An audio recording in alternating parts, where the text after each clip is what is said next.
On the opposite end of the spectrum, what was the bottom point for you? What was your lowest point or most negative moment growing up in Harlem?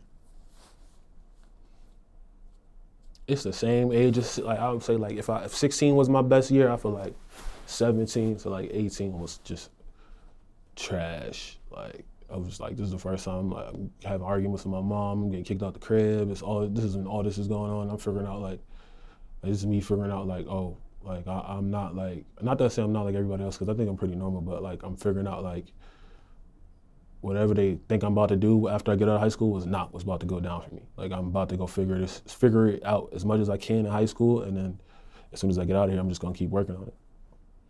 And care to share the name of the high school you attended back then? I went to Frederick Douglass Academy, and there's a lot of people that went to FDA, you know what I'm saying? And it's crazy because like, Charles Hamilton went to FDA, and when I was in middle school, he used to be on the 3rd floor, and they used to be like, yo, he's up there with Asher Roth and all like that. And then that's like, I don't know, that's maybe like 07, 08, because FDA has a middle school into a high school, and there's another school next to it, which is an elementary school, which is CS 200. So after I came from Claire Muhammad in Brooklyn, which was around 4th or 3rd grade, I went to CS 200, and after I went to CS 200, I went right next door to FDA.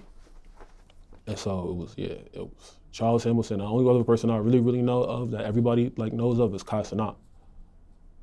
He went to FDA. And you had interactions with both of them? Kai, I think how young he is, Kai was probably like going in when I was graduating. He was going into the middle school and I was graduating. So I'm older than him. I'm like 4 or 5 years older than him. And Charles Hamilton, I've seen Charles Hamilton before, but I never really had no interaction with him because I was a kid. What was that like, seeing him back in those days? I don't know, cause he had that song, that Brooklyn Girl song, and like on a certain if you like certain kinds of rap, like back in the there's videos of him rapping with Kendrick when Kendrick was going by K-Dot. So it was like if he was into that type of genre where he was like into like 2 Dope Boys and all that shit and he was like one of them ones. You know what I'm saying? But then like I don't know, whatever he did, it just ain't work out, you know. Life, industry, whatever the case may be, but it was cool. Did he have that song while he was attending? I think he was, I don't think he was attending. I don't know if I think he was on his way out or he just graduated. But yeah. But when you were on campus with him, what would you see back then? He was on the 3rd floor. He'd be on the 3rd floor. I was on like the 2nd floor. So I would rarely see him. That's where the high school kids would be at. And then like, the school is different now, but like the 2nd floor was half middle school, half high school. But by the time I got to high school, they stopped letting us be together for whatever reason. So like I didn't really see him too much. Obviously, he'd be on the 3rd floor. But those times when you did see him, you knew he was... Yeah, I knew who he was because we all heard his song. I had this friend named Danny. Danny was like a real big fan. And then like the thing about it, we had this principal, Dr. Hodge, and they had a studio on the 3rd floor. And so there was like certain kids that would go up in that studio, and he would just tell me about, and then I would hear about it, and he would like send me music and stuff like that. So I only see him about a few times. And do you recall what song that was back then? It was that Brooklyn Girl song. That was the biggest song. He had like a bunch of stuff with like Sonic, and it was like Pink. He was on his big Pink Sonic shit back in the day. Now, how were you able to survive that upbringing in Harlem? There are some that don't make it. I would just mind my business, bro. That's how I learned how to survive in New York, by minding my business and getting to where I need to go. Being quiet, you know what I'm saying?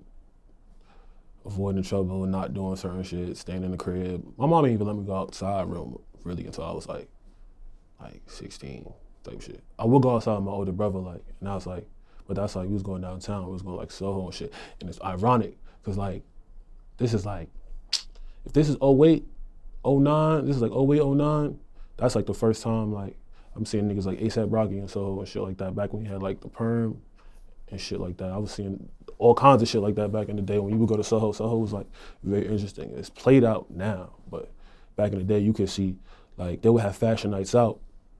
My brother would go and shit and he'd be like, I had to stay in the crib because I was too young, but he was a teenager. And they would go see niggas like Pharrell or Kid Cudi and all them niggas that would be just in fashion night out before they turned that shit down. But it was like real tough. Now, be that as it may, there are some people who say things like, don't know if I'll make it to see the age of 18. Mm-hmm. Maybe 21, for example. Mm-hmm. Did you have any of these thoughts yourself growing up in Harlem? I did, because I used to just hear, like, you just hear all the time in New York City in general, like, it used to be kids just in the summertime, really all around the year, but mostly in the summertime, they would just walk outside and get hit with a stray. Like, you never know when you're gonna get hit with the stray. Like, you don't know, like, it's a stray bullet, you don't know. Like, so I used to think, like, I might get, like, turn the wrong corner or, like, just be at the wrong place at the wrong time, but, like, I think I grew out of it. Like, once I hit 21, I grew out of it. And care to share what age you are at this point? I'm 28. I just turned 20 October 4th. And your birthday, while you're at it. 10/04, 1995. What do you make of that outcome now that you are on the other side of that equation? I think I had really good parents. I think I might not have agreed with them, but I feel like they had my best interests at heart, and they wouldn't tell me nothing wrong for me to keep me safe. So even if I felt some type of way, I feel like ultimately I'm still here and I'm still alive and I'm able to do this, so they did something right. Knowing what you know now, on the other side of that coin, hypothetically speaking, what would you have said to your younger self back then, if anything? Man, talk to them girls, bro. Don't be scared. Talk to them girls. Number two, like, man, you gonna be all right. Don't worry about what niggas saying to you. You got, like, whatever you think you about to be, you're gonna be there and some more. But also just be wary, because some shit might not be what you think it is once you get it. So.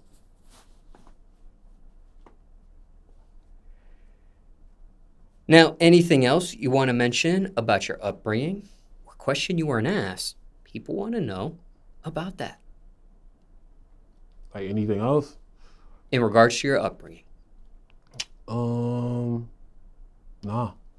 I feel like I said all I could think of, unless you got another question and I could think more, but, like, yeah, I said everything.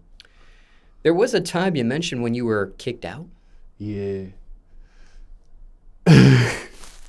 Yeah, I was wilding. You know what I'm saying? I was just being young, wilding. And I just wasn't, like, doing shit my mama asked me to do around the crib. And I was just, like, teenage angst. I was miserable in the crib. I hated fucking going to school, catching shit at school for being different. On top of not wanting to do nothing in school, like, I was just bored all the fucking time, you know what I'm saying? So really, I was just making like the environment hard for myself, really, now that I think back about it. What age were you kicked out and for how long? Like, I want to say 17, and then I want to say a little bit of 16, a little bit of 17. By the time I got 18, I was good, but it was like the late ages, like the end of 16 into 17. I would just be like, for both years, I think I got, like, my sophomore year and my junior year, I think I got kicked out at least, like, 1 month, both of those years, and I was at my granny's house in Brooklyn. On the mother's side of your family? On my dad's side of the family. And and when I had to go back home, it was like a good moment when I was like, I would go to school, and as soon as Friday hit, I'll pack my clothes and go to Brooklyn, and I'll be in Brooklyn for the weekend at my grandma's house. Now, what led you to go back to your mom's house? She let you back in? She wanted you to come back? How I got back in both times is because of my granny. But then I was upset at my mom, so I just go stay with my granny until my grandma was like, nah, you gotta go back. You gotta go back home, bro. You gotta take your ass back home. She didn't say it in that language, but she was like, I think it's time for you to go home, type shit. That same teenage angst was being done at grandma's? Nah. I never fucked around. My grandmother is from Trinidad. I never fucked around with my grandmother. Never. I always been kind of scared of her. I don't know why. I never fucked around. Anything else in regards to your upbringing? Nah, I think we good.